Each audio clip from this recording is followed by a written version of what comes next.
दोस्तों देखिए, अभी जो भी थोड़ा-सा मैं ये कहना चाहूँगा कि आप लोग जो मेरिट है या फिर अभी जो थोड़ा-सा आप लोगों को कुछ बातें पता चली हैं कि गर्ल्स बॉयज़ की सीट में जाएँगी कि नहीं, यूआर में फ़ाइट करेंगी कि नहीं, इसके लिए थोड़ा-सा मैं एक बार तो मैं पहले भी वर्टिकल और हॉरिज़ॉन्टल वीडियो बना चुका हूँ कि ये रिज़र्वेशन क्या होते हैं।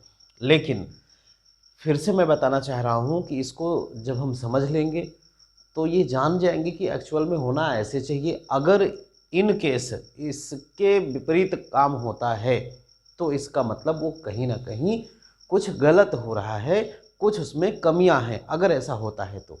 फ़िलहाल क्या होना चाहिए, ये देखते हैं। देखिए, ऊर्ध्वाधर यानी वर्टिकल आरक्षण और एक क्षैतिज आरक्षण होता है हॉरिजॉन्टल। 2 तरह के आरक्षण होते हैं। ऊर्ध्वाधर आरक्षण का मतलब क्या हुआ? ऐसे, ऊर्ध्वाधर का मतलब ये होता है, इस तरह।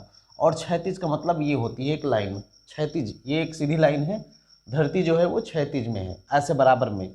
तो बराबर का मतलब ये यहाँ है, ये यहाँ है, ये यहाँ है। ऊर्ध्वाधर का मतलब ये यहाँ से यहाँ आ सकता है, ये यहाँ से यहाँ, ऐसे ऐसे।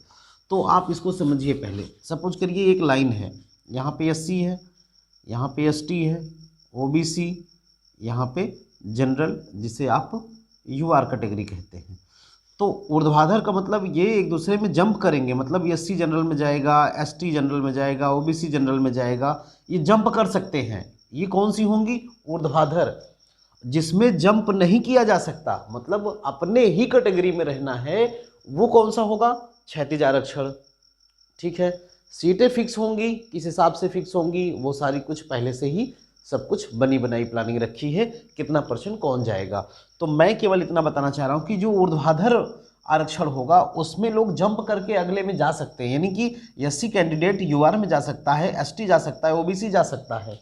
ठीक है। ईडब्ल्यूएस जा सकता है, ईडब्ल्यूएस यूआर में जा सकता है। ठीक है, इतनी बात समझ में आ गई। लेकिन हॉरिजॉन्टल में ऐसा नहीं होता है। देखिए, हमारे यहाँ जो आरक्षण लागू है वो 15% एससी की सीट और 7.5% एसटी की, 27% ओबीसी की और 10% ईडब्ल्यूएस की, इस तरह से 59.5% सीटें रिजर्व की गई हैं। हाँ, इन तीनों को देखा जाएगा 49.5, ये 10% केवल जनरल कैटेगरी के, सामान्य कैटेगरी के बच्चों के लिए है। और ये सामान्य कैटेगरी के बच्चे, अगर इसमें सीटें खाली हो जाती, मान लीजिए इसमें 20 सीट है और 20 सीट में 15 लड़के ही मिले, 5 खाली हो गई, तो वो 5 सीटें जनरल के बच्चों को मिल जाएंगी, ऐसा प्रावधान है, सुप्रीम कोर्ट ने ऐसा कहा हुआ है।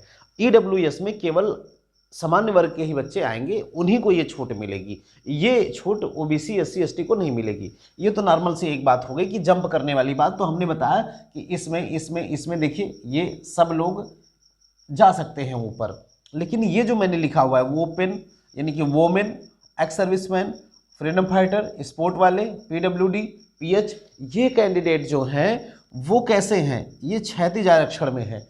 इनको जो आरक्षण मिला है, जैसे मैं केवल यहाँ पर बात करने वाला हूँ केवल महिलाओं का, केवल किसका? गर्ल का या महिलाओं का, क्योंकि इसी को लेकर के काफ़ी जो है लोग चिंतित हैं, काफ़ी परेशान हैं। तो मैं यहाँ पे बात कर रहा हूँ। सबसे पहले आप देखो, ये क्षैतिज आरक्षण है। कौन सा आरक्षण है? क्षैतिज। इसका मतलब ये ऊपर जंप नहीं करेगा। ऊपर जंप नहीं करेगा तो किस में जंप नहीं करेगा? भाई ये लोग जंप कर रहे थे किस में? यूआर कैटेगरी में। ये जंप ही नहीं करेगा, अपने में रहेगा।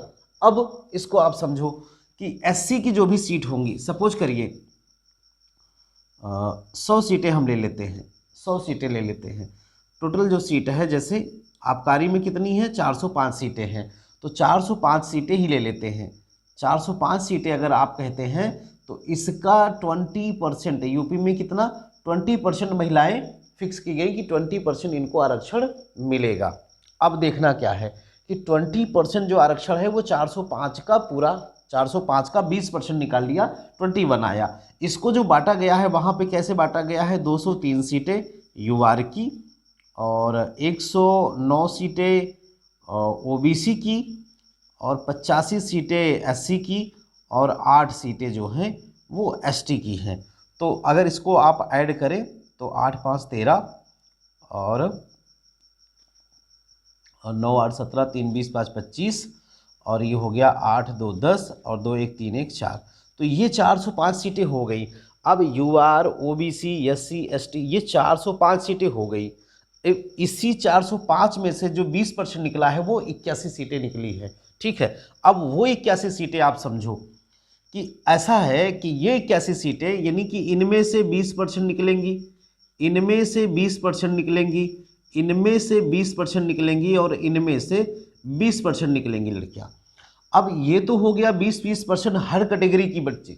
भाई युवार में जो सीट हैं उनमें 20% लड़कियां होंगी, ओबीसी में जो 20 सीट है तो उसका 20% लड़कियां होंगी। तो यहाँ से सब में 20-20% लड़कियां निकलेंगी, ये अपनी कैटेगरी में रहेंगी। यानी कि इनका जो 20% आएगा, जैसे इसमें युवार की हम बात कर लें या इसकी बात करें तो 8 दूना 16 1.6 सीट, 1.6 का मतलब लगभग कितनी 2 सीट हो गई। 8 दूना 16 एक 17 सीट, तो ये कितनी आ गई 17 सीट 20, तो ये कितना आ जाएगा 20 21 22 सीट के आसपास। ठीक है, ये कितना आ जाएगा 40 सीट के आसपास, 40 सीट के आसपास। मतलब कहने का कि एसटी कैटेगरी में 2 लड़कियां, अगर 2 लड़कियां हैं एसटी कैटेगरी की 2 लड़कियां हैं तो वो सीट किसको मिल जाएगी लड़कियों को। एससी कैटेगरी की 17 लड़कियां हैं तो 17 सीट किसको मिल जाएगी लड़कियों को एससी कैटेगरी की। 22 सीट ओबीसी की, 40 जो है वो कौन सी हैं जनरल, 40 कौन सी हैं जनरल, यानी जिसने कोई आरक्षण नहीं लिया है। जिसने कोई आरक्षण नहीं लिया इसका मतलब एसटी नहीं है, एससी नहीं है, ओबीसी नहीं है, बिना आरक्षण की जो गर्ल्स हैं उनको 40 सीटें मिलेंगी। ये लड़कियां इस 40 पर ही सीमित रहेंगी, इस 40 के अतिरिक्त किसी सीट पर नहीं जा सकती। यानी कि इनकी सीटें ये हो गई। इस युवार में लड़कियां जो आएंगी वो 40 सीट पर ही आएंगी, युवार में जो लड़कियां आएंगी वो 40 सीट पर ही आएंगी, इसके अतिरिक्त अन्य सीटों पर नहीं आएंगी, क्योंकि इनको आरक्षण 20% दिया गया है कि इस 20% के अतिरिक्त आप नहीं जा सकते।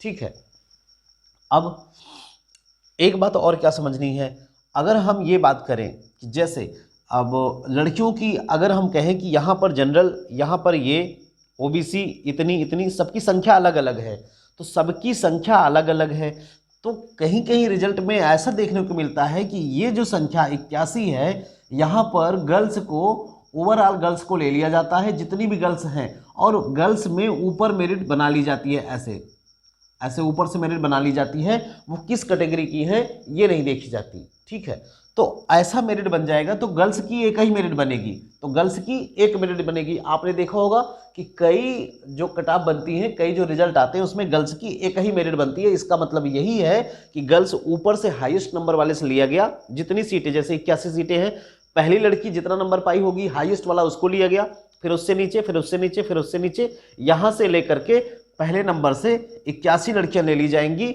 ऊपर से हाई मेरिट वाली, जहां पर 81 मिल जाएंगी वही आपका कटाप बन जाएगा, उसी को आपका कटाप बना दिया जाएगा।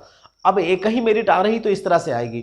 किसी किसी वैकेंसी में आपने देखा होगा कि लड़कियों की भी मेरिट जनरल की, ओबीसी की, एससी की, एसटी की अलग अलग आती है। ठीक है, सेंट्रल के किसी एग्जाम में आपने देखा होगा। तो अगर ऐसा होता है तो इसका मतलब ये अलग अलग सीटों पे इनका कटाप बनाएंगे अलग अलग, यानी इसमें 2 लड़कियां हैं, एसटी की अगर 2 लड़की पाई गई तो दोनों में जो भी हाईएस्ट कटाप रहा होगा उसका, एक लड़की मान लीजिए कि 50 नंबर पाई, दूसरा 45 पा गई, तो इसका कटाप 45 हो गया। 17 लड़कियों में मान लीजिए 60 नंबर से शुरू होता है और ये लास्ट में 40 पे आता है, तो एससी की गर्ल्स का कटाप 40 हो जाएगा। ये अलग अलग कटाप होंगे, 1 2 3 4 कटाप जारी होंगे। ठीक है, जब एक ही कटाप जारी होती है इसका मतलब यही है कि गर्ल्स को एक श्रेणी में रखा गया है, केवल गर्ल्स, यानी जितनी भी गर्ल्स होंगी वो किसी भी कैटेगरी की होंगी उनको गर्ल्स की श्रेणी में रखा गया है, और एक कटाप बनाई जाती है हाई मेरिट से लेकर के लो तक। और यहाँ 81 लड़कियां हैं, 81 लड़कियों को गर्ल्स की श्रेणी में रखा जाएगा और हाईएस्ट नंबर से लेकर लोवेस्ट नंबर तक ले लिया जाएगा। यही होना चाहिए। मैंने कई लोगों से बात की, कई लोगों से मैंने चर्चा की, कई लोगों के जो जानकार हैं, जैसे वकील हैं, एडवोकेट हैं, या कोई और भी तो जो जानकार लोग हैं उनसे चर्चा की, उनसे बात किया, उनसे जानकारी ली, जिनसे मेरे डायरेक्ट संपर्क नहीं हो पाए, किसी के माध्यम से मैंने ये चीज़ पूछवाई। जो लोग इस केस को लड़े हैं, या इस तरह की वैकेंसियों में केस को देख रहे हैं, कोई इस तरह का डिस्प्यूट है तो उनसे मैंने बात की और यही निष्कर्ष निकला है कि ये जो सीट 81 है इसी सीट पर गर्ल्स होंगी। 81 के अतिरिक्त 82 यानी 82 एक लड़की और भी इस सीट पर नहीं हो पाएंगी। मतलब ये कि जो मेरिट मैंने पहले बताई थी वो मेरिट वही रहने वाली है। अगर आयोग ऐसा करता है कि सबको भूल जाता है कि कौन लड़की है कौन लड़का है, यहाँ पर ये भूल जाते हैं कि कौन लड़का है कौन लड़की है, तो इसका मतलब ये कि आरक्षण के हिसाब से 20% 81 लड़कियों को तो ये कर देंगे। इसके बाद जो युवार में सीट 203 के बाद यहाँ 40 माइनस करने पे 160 163 बच रही है। इसमें ये चाहे बॉय को और चाहे गर्ल्स को अगर ये फाइट करा देते हैं तो ये तरीका गलत हो जाएगा। ठीक है, जैसा मुझे जानकारी मिली है उनके हिसाब से मैं बता रहा हूँ कि ये गलत हो जाएगा, क्योंकि लड़कियों को यहाँ पर 40 लड़कियों को ही यहाँ पर नियुक्त किया जा सकता है, 40 लड़कियों को ही आरक्षण दिया जा सकता है। इसके बाद फिर से इन लड़कियों को इसमें सीट नहीं मिलेगी। इनकी रिजर्व सीट कितनी है 20%। ठीक है, ये 20% होंगी।